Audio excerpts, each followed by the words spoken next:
Bienvenidos al canal. Tengan todos ustedes un cordial saludo de quienes pertenecemos a la Universidad Estatal del Sur de Manabí y quienes conformamos la Facultad de Ciencias Económicas en la carrera de Contabilidad y Auditoría.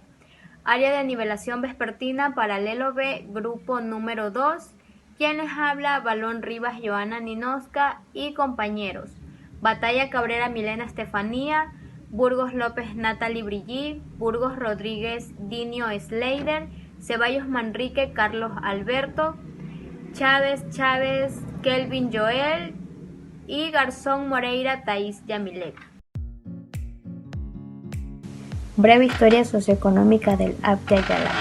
La cultura cuna dice que ha habido 4 fases históricas en la Tierra. A cada fase corresponde un nombre diferente de la Tierra exitosa. Mucho luego como América, Olagunyala, Taragunyala, Timiayala y el Abya Yala. El Abya Yala se viene utilizando como una autodenominación de los pueblos nativos del conjunto de naciones en oposición a América. En 1507, por el cosmólogo Martin Waxemuller, solamente se consagra a partir de objetivos del siglo XVIII, a inicios del siglo XIX, como un medio de las élites criollas para afirmarse en oposición a los colonizadores de Europa dentro del proceso de libertad. Tahuantinsuyo, Anahuac y Pindorama. La expresión Abya Yala es cada vez más utilizada por los pueblos nativos del conjunto de naciones. Objetivamente, la obra de un sentimiento de unidad y pertenencia boliviano, Javier Albo, ya había utilizado la expresión Abya Yala en oposición a la denominación consagrada de América.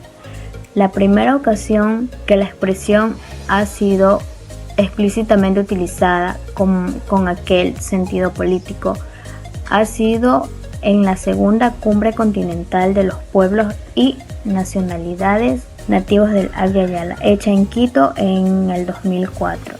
Nótese que la primera cumbre desarrollada en México en el año del 2000, la expresión Abya Yala todavía no era invocada, como se puede leer en el testimonio de Tutihuacán. Una vez que se muestran como pueblos nativos de América, reafirmamos nuestros propios inicios de espiritualidad comunitaria e inaliable, derecho a la autodeterminación como pueblos pertenecientes a este conjunto de naciones.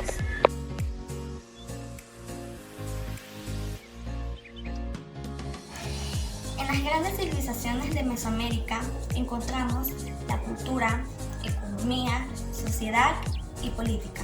La cultura mesoamericana o la civilización mesoamérica son el conjunto de naciones aborígenes que conforman la región cultural Mesoamérica, es decir, que poblaron durante siglos los terrenos de los actuales México, Belice, Guatemala, El Salvador y partes de Honduras, Nicaragua y Costa Rica, antes de la llegada de los conquistadores españoles a América.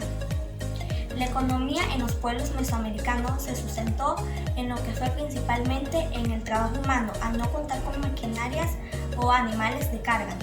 La propiedad y el cultivo de la tierra eran principalmente comunitarios. Los mesoamericanos empleaban técnicas como la milpa sistema agrícola, conformado por el cultivo de maíz, frijol y lo que es la calabaza. Labor consistente en la eliminación de la vegetación de la superficie terrestre prevista a la labranza. Social. La organización social de las civilizaciones mesoamericanas fueron reestructuradas desde la época preclásica, es decir, desde el año 1500 al año 2300 a.C. La organización social de las civilizaciones mesoamericanas se basó en 3 principales grupos sociales, los que fueron la clase gobernante, la clase noble y la gente común. La gente común en sí vivía en barrios o comunas donde cada barrio, cada comuna escogía su propio gobernante. Político. La organización política de las civilizaciones mesoamericanas se basaba en una monarquía, es decir, en reyes que fueron parte de un linaje que siempre estuvieron ligados al consenso divino.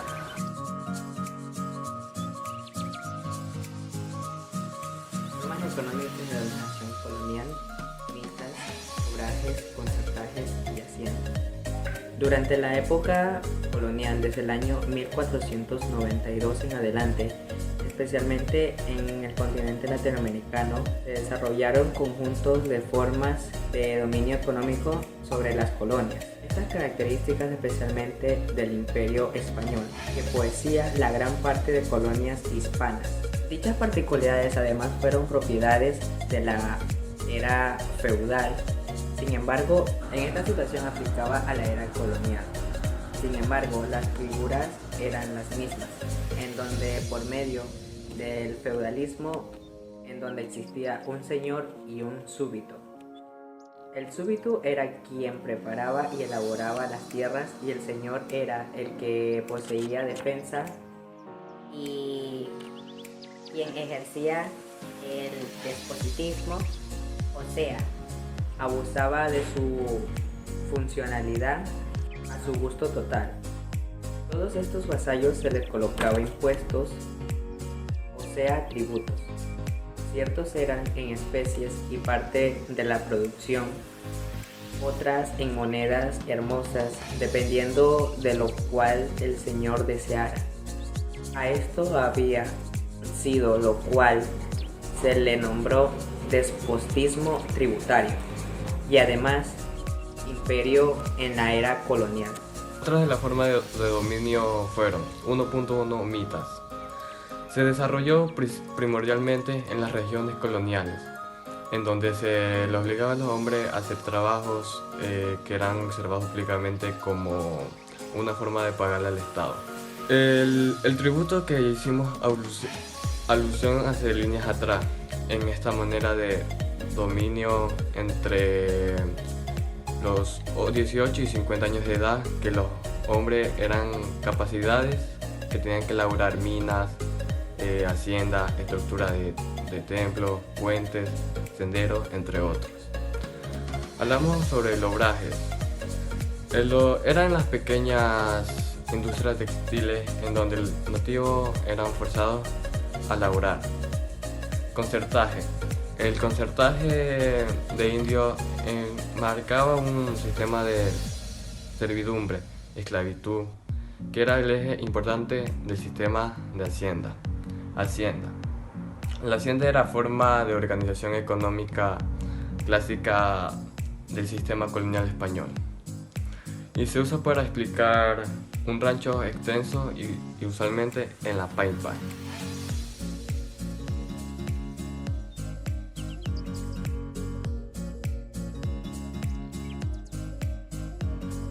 Reducción de la población indígena y el tráfico de esclavos hacia América. El tráfico de esclavos tuvo su auge con el hallazgo de América, que fue en el año 1492. La mayoría de esta parte eran africanos, e inició de forma progresiva a la que a la vez los trabajos eran forzosos y no podían cumplirlos. En cierta forma, además, los nativos estaban esclavizados, ya que varios nativos eran rebeldes y no obedecían. El imperio eran conformados del Reino Unido, como Francia, Holanda, Bélgica, España, Portugal, entre otras naciones. Fueron las más grandes partícipes del tráfico de esclavos, ya que estas naciones actualmente, Nigeria, Camerún, entre otras, que provenían de la mano primordial para las labores que se realizaban en el Nuevo Mundo. Estos son varios ejemplos de los factores que produjeron la reducción de la población indígena. 1. La población indígena no tenía defensa contraria, ya que eran inexistentes de dichas enfermedades. 2. Siendo la más importante, la viruela, que afectó a la población indígena americana, principalmente en el factor del colapso. 3. Otra fue la muerte de los indígenas causada por las guerras entre ellos, con los españoles y los auxiliares.